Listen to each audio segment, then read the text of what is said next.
this is our global system, which the United States is the leader of.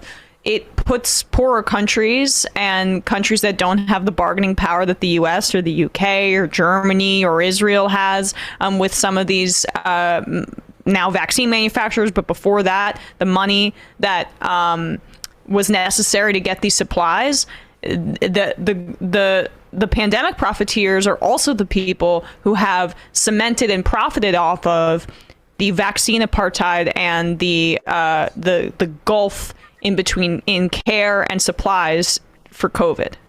That's exactly right. And I'm so glad you went there. In fact, I expected you would, Emma, because you're such a good reporter and such a good journalist who's aware of these things. I wish more were. And there's a chapter in my book on Mike Pompeo, who was in a key position at this point. And Pompeo, again and again, interrupted, undermined, assaulted international cooperation for political purposes. He's himself positioning to be a potential presidential candidate. And the end result was that at a time when the United States could have led internationally to deal with a global pandemic, we failed to do so. In fact, we actually undermined international cooperation at many points along the way. Now, at the same time, and I write about this a lot in the book, we poured money into research and development that helped the pharmaceutical companies to develop the vaccines. They didn't run into the lab themselves and come up with this. They were part of a global effort to find a response to this global pandemic. And it's one thing to understand, pharmaceutical companies don't like doing vaccines. They much prefer a drug that you can get a prescription to and you have to take every day for the rest of your life, because they can really make a lot of assured ongoing money from that. But they were obviously going to do the vaccines, and the U.S. government went out of its way to make it easy for them to profit. Now, I understand we live in a capitalist system and these companies are going to try to do it, but we should understand the level of profit that we're talking about.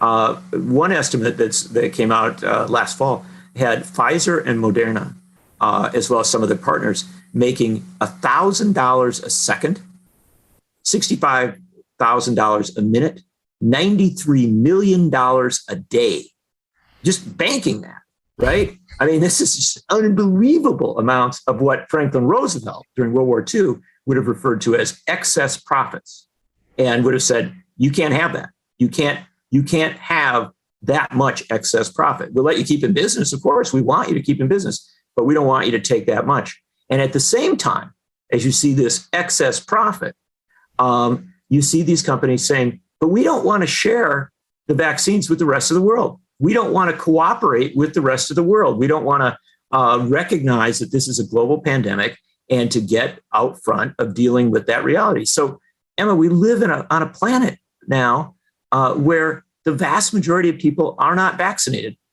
And many of them live in places where this pandemic is hitting at different stages and in different ways. And newsflash, we have airplanes and people travel.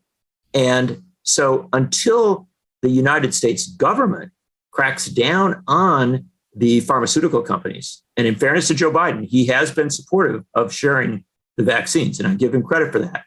But there needs to be a much deeper crackdown on these pharmaceutical companies in recognition of the fact that if we don't do that, we're never going to get ahead of this pandemic, or at least never going to get as far ahead as we should be. Well, we need to waive the patents. I mean, that is the number one thing that we need to do in order to and someone like Bill Gates is the leading voice behind not doing so, because his entire, I mean, people think that he's the computer guy, but really he's the intellectual property guy. And that's another way that rich, moneyed, powerful brokers like himself have cemented their wealth during this time period. Well, then so much wealth was cemented. It's an important thing to understand that, and I write about pharmaceutical companies, I write about billionaires in the book, and of course I write about Jeff Bezos, and to a lesser extent Elon Musk. It's almost jaw-dropping when you think about it, that some of the wealthiest people in the world doubled their wealth or exponentially increased their wealth during the course of the pandemic. So at the same time, we were saying to nurses, look, we don't have enough masks for you, so you're going to have to reuse masks, or we don't have enough protective gear for you, so you may have to, as some nurses in New York did, put garbage bags over yourself to try and protect yourself in those early stages. At the same time, Jeff Bezos was firing people, he and Amazon, they were firing warehouse employees who raised the alarm about the danger in their warehouses. They weren't just profiting massively. They were literally punishing the people who said, look, we ought to do this safely. I mean, we're glad to come to work. We are willing to put ourselves into dangerous situations, but we at least want basic protection. And during the course of the pandemic, it's important to understand Jeff Bezos and his company fired people who were whistleblowers. They blocked unionization efforts. They eventually stopped releasing details of how many people had died in their warehouses, and yet made so much money that Bezos and Elon Musk were competing with one another for who got to fly into outer space first. I mean, come on. This is a point at which you have to pull the brakes as a country and say, way beyond personalities, way beyond whether you like Bezos or whether you like Musk or whether you like any of these other people, they took too much out of our economy at a time when they were not giving enough.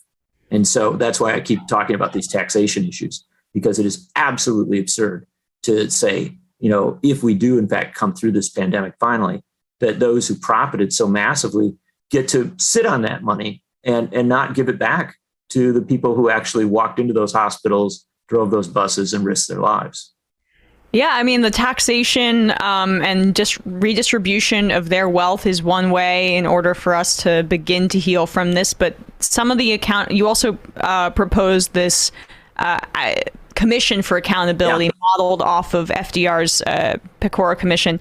Can you talk a little bit about that? That's when he was targeting the banking industry. But here we could target the crooks like Trump, who basically threw hundreds of thousands of people under the bus, said good luck because I want to downplay COVID, and hundreds of thousands of people died because of that. And then also the pharmaceutical companies and the wealthiest among us who have gouged everybody for profit during the pandemic.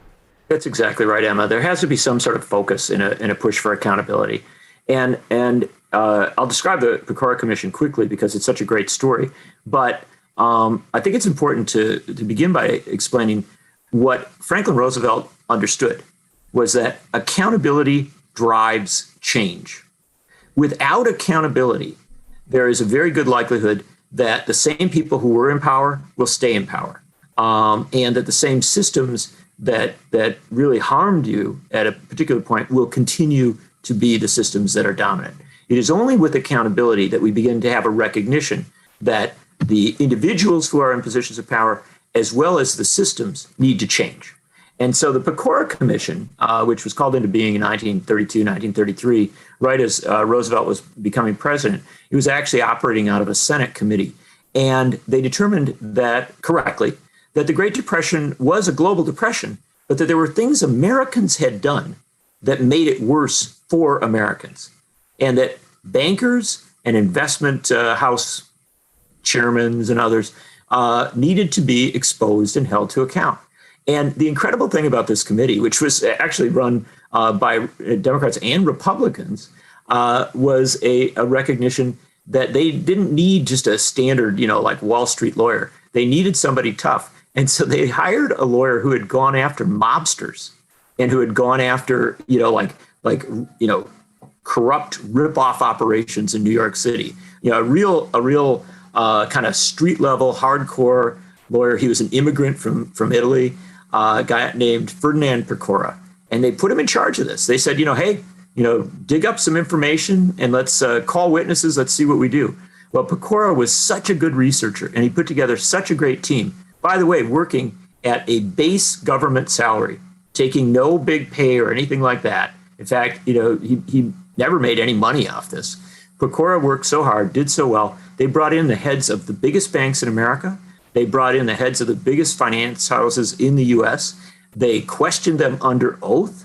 And when they found wrongdoing, it led to prosecutions to find, and most importantly, it led to many of the New Deal changes, Glass-Steagall and others, which we understand as having cracked down on the practices that actually made things so bad. So all I say is, let's do it again. Let's have a Senate committee with bringing in an outside investigator charged to crack down on these folks. And people say, well, who would you have do that? I don't know. How about Zephyr Teachout? Right? I mean, and you want some more names? I can give you more. The bottom line is, I think we should have a high-profile commission looking at this crisis. There is a House committee that's doing it, and I give them respect. But I'm talking about something that's across the TV screens, that is, something we go at daily with a real intensity, because people actually care about what happened. This isn't some game here. We can look at this in fundamental ways and say, look, there were deaths that did not need to occur. There were illnesses that did not need to occur. There was economic devastation that did not need to occur. Let's find the people who are responsible. Let's hold them to account, and let's make the policy changes that assure that this never happens again. Do you think that, lastly, the Biden administration or Democrats in general are more reticent to do something like that? Because right now, yes, the Biden administration has been pushing hard for vaccines, but the response to Omicron has kind of been like, let's just wait it out. And I feel that there is a lack of imagination in certain ways for example, the initial proposal on COVID tests.